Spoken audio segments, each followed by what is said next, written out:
জয় গৌর, জয় নিতাই। আজ 27শে জ্যৈষ্ঠ 1433 ও 11ই জুন 2026 বৃহস্পতিবার, একাদশী কমলা। এই কমলা একাদশীর দিন আমি শ্রী চৈতন্য চরিতামৃত পাঠ করছি। আজ আমি পাঠ করছি শ্রী চৈতন্য চরিতামৃতের মধ্যলীলা দ্বিতীয় খণ্ড, পঞ্চদশ পরিচ্ছেদ, সার্বভৌম ভট্টাচার্যের গৃহে শ্রী চৈতন্য মহাপ্রভুর প্রসাদ সেবার শ্লোক 146 থেকে 163। অচ্যুতম কেশবম কৃষ্ণ দামোদরম রাম নারায়ণম জানকী বল্লভম। শ্লোক 146। কেমনে ছাড়িব রঘুনাথের চরণ, আজি রাত্রে প্রভু মোর করাহ মরণ। শ্লোকার্থ।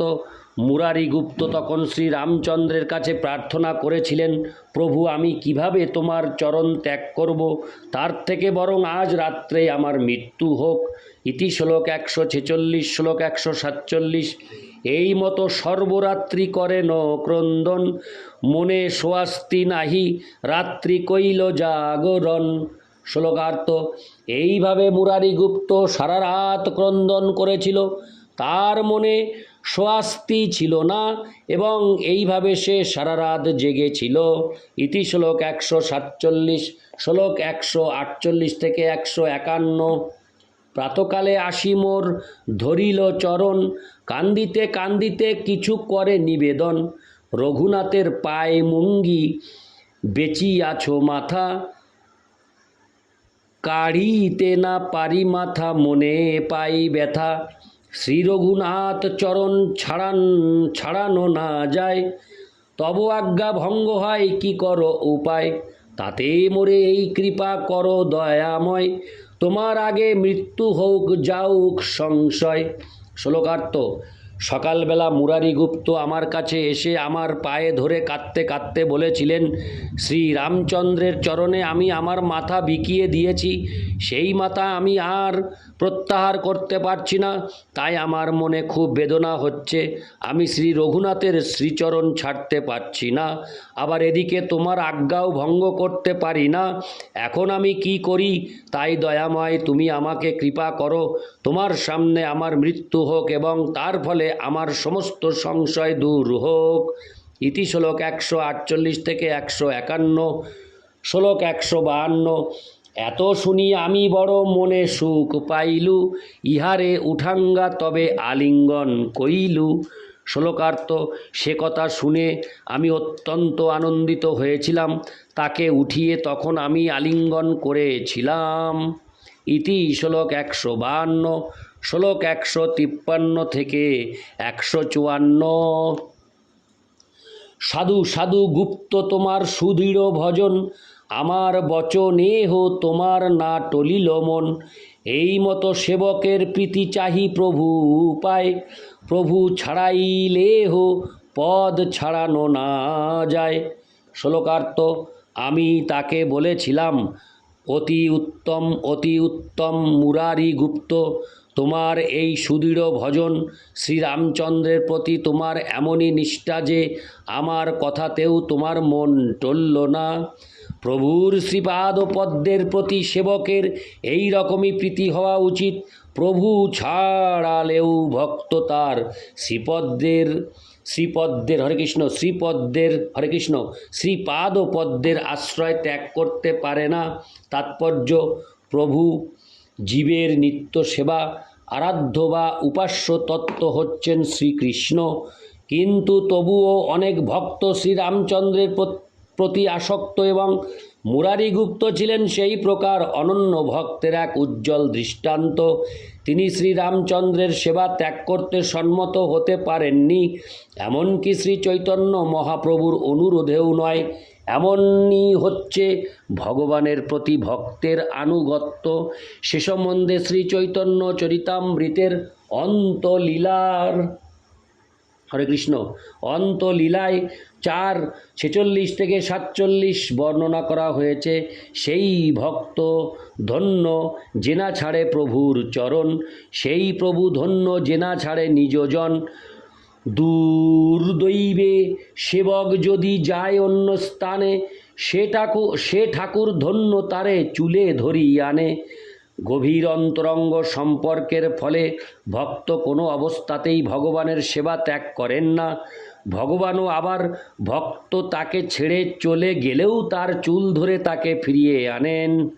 ইতি শ্লোক 153 থেকে 154, শ্লোক 155 থেকে 156। এই মতো তোমার নিষ্ঠা জানিবার তরে, তোমারে আগ্রহ আমি কইলু বারে বারে। সাক্ষাৎ হনুমান তুমি শ্রীরাম কিঙ্কর, তুমি কেনে ছাড়িবে তার চরণ কমল। শ্লোকার্থ: তোমার প্রভুর প্রতি তোমার নিষ্ঠা জানবার জন্য আমি বারবার তোমাকে এইভাবে অনুরোধ করেছিলাম শ্রীরামচন্দ্রের সেবা ছেড়ে কৃষ্ণচন্দ্রের সেবা করতে। তুমি শ্রীরামচন্দ্রের নিত্য সেবক সাক্ষাৎ হনুমান, তুমি কেন তার শ্রীচরণ কমল ত্যাগ করবে? ইতি শ্লোক 155 থেকে 156, শ্লোক 157। সেই মুরারি গুপ্ত এই মোর প্রাণ সম, ইহার দৈন্য শুনি মোর ফাটয়ে জীবন। শ্লোকার্থ: শ্রী চৈতন্য মহাপ্রভু বললেন, এই সেই মুরারি গুপ্ত যাকে আমি আমার প্রাণ তুল্য বলে মনে করি। যখন আমি তার দৈন্য বচন শ্রবণ করি তখন আমার হৃদয় বিদীর্ণ হয়। ইতি শ্লোক 157, শ্লোক 158। তবে বাসুদেবে প্রভু করিয়া লিঙ্গন, তার গুণ কহে হঙ্গা সহস্র বদন। শ্লোকার্থ: তারপর শ্রী চৈতন্য মহাপ্রভু বাসুদেব দত্তকে আলিঙ্গন করে সহস্র বদনে তার গুণকীর্তন করতে লাগলেন। ইতি শ্লোক 158, শ্লোক 159 থেকে 160। নিজ গুণ শুনি দত্ত মনে লজ্জা পাঙ্গা, নিবেদন করে প্রভুর চরণে ধরিয়া। জগৎ তারিতে প্রভু তোমার অবতার, মোর নিবেদন এক করহ অঙ্গীকার। শ্লোকার্থ: শ্রী চৈতন্য মহাপ্রভুকে এইভাবে তার গুণকীর্তন করতে শুনে হরে কৃষ্ণ, বাসুদেব দত্ত অত্যন্ত লজ্জিত হয়ে শ্রী চৈতন্য মহাপ্রভুর পায়ে পড়ে তাকে বলতে লাগলেন, হে প্রভু, এই জড় জগতের সমস্ত বদ্ধ জীবদের উদ্ধার করার জন্য তুমি অবতীর্ণ হয়েছ, আমার একটি নিবেদন তুমি অঙ্গীকার করো। ইতি শ্লোক 159 থেকে 160, শ্লোক 161। করিতে সমর্থ তুমি হও দয়াময়, তুমি মন করো তবে অনায়াসে হয়। শ্লোকার্থ: হে দয়াময়, তুমি তা করতে সমর্থ, যদি তুমি চাও তবে তুমি তা অনায়াসেই করতে পারো। ইতি শ্লোক 161, শ্লোক 162 থেকে 163। জীবের দুঃখ দেখি মোর হৃদয় বিদরে, সর্বজীবের পাপ প্রভু দেহ মোর শিরে। জীবের পাপ লঙ্ঘা মুঙ্গি কর নরক ভোগ, সকল জীবের প্রভু ঘুচাও ভবরোগ। শ্লোকার্থ: হে প্রভু, জীবের দুঃখ দেখে আমার হৃদয় বিদীর্ণ হয়, তুমি দয়া করে সমস্ত জীবের পাপ আমার মাথায় দাও, সেই পাপ নিয়ে আমি নরক ভোগ করি, আর সমস্ত জীব ভবরোগ থেকে মুক্তি লাভ করুক। তাৎপর্য: এই শ্লোকে শ্রীল ভক্তি সিদ্ধান্ত সরস্বতী ঠাকুর বলেছেন, পাশ্চাত্য দেশে যীশু খ্রিস্টের ভক্তরা বিশ্বাস করে যে তাদের গুরু একমাত্র মহামতি যীশু খ্রিস্টই জীবের সর্বপাপভার গ্রহণে প্রস্তুত হয়ে জগতে অবতীর্ণ হয়েছিলেন। কিন্তু শ্রী চৈতন্য মহাপ্রভুর পার্ষদ শ্রীল বাসুদেব দত্ত এবং শ্রীল হরিদাস ঠাকুর তার থেকে অনন্ত কোটি গুণে অধিকতর উন্নত এবং উদার সার্বজনীন বিশ্ব বৈষ্ণব প্রেম ও ভাব জগতের জীবকে শিক্ষা দিলেন। শ্রীল বাসুদেব দত্ত ঠাকুরের মধ্যে জড়ীয় স্বার্থ ত্যাগ রূপ নিঃস্বার্থ বিষ্ণু সেবা রূপ চিন্ময় পরার্থ ও স্বার্থ অপূর্বভাবে একত্র সম্মিলিত।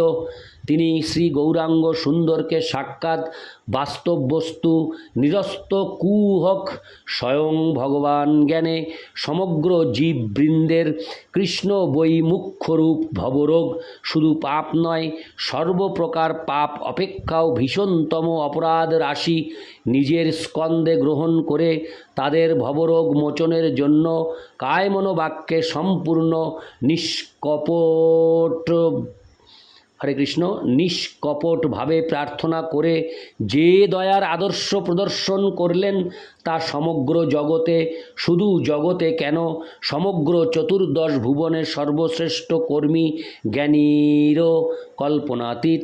মায়ার বশে জড়ের প্রতি আসক্তি হেতু হিংসাপরায়ণ জীবেরা দৈত্য জগতে কর্ম ও জ্ঞানের আদর্শকেই সমাদর করে বলে তাদের অধিকাংশই কুকর্মী ও কুজ্ঞানী দ্বারা তারা বৈকুণ্ঠ সেবক বাসুদেব দত্ত ঠাকুরের নরকভোগের বাসনা শ্রবণ করে নৈসর্গিক ঈর্ষা ও দ্বন্দ্বভাব মূলে উল্লাস প্রণোদিত হয়ে তাকে একজন পুণ্যবান সৎকর্মী অথবা ব্রহ্মজ্ঞানীর সমপর্যায়ে মনে করে প্রচুর সম্মান বা প্রতিষ্ঠা প্রদান করলেও বাসুদেব দত্ত ঠাকুর যে তার থেকে অনন্ত কোটি গুণে অধিক জীবে দয়া প্রবৃত্তি বিশিষ্ট তা আদৌ অতিরঞ্জিত প্রশংসা বাক্য বা অর্থবাদ নয়, অতি নিরপেক্ষ সত্য কথা। বস্তুত তার মতো পর দুঃখে দুঃখী গৌরদাসদের আগমনে পৃথিবী ধন্যা হয়েছেন। শুধু প্রপঞ্চ নয়, সমগ্র জীবকুলও ধন্য হয়েছে। তার মতো গৌরভক্তের গুণগানেই বাগ্মীদের জিহ্বার ফল নিহিত।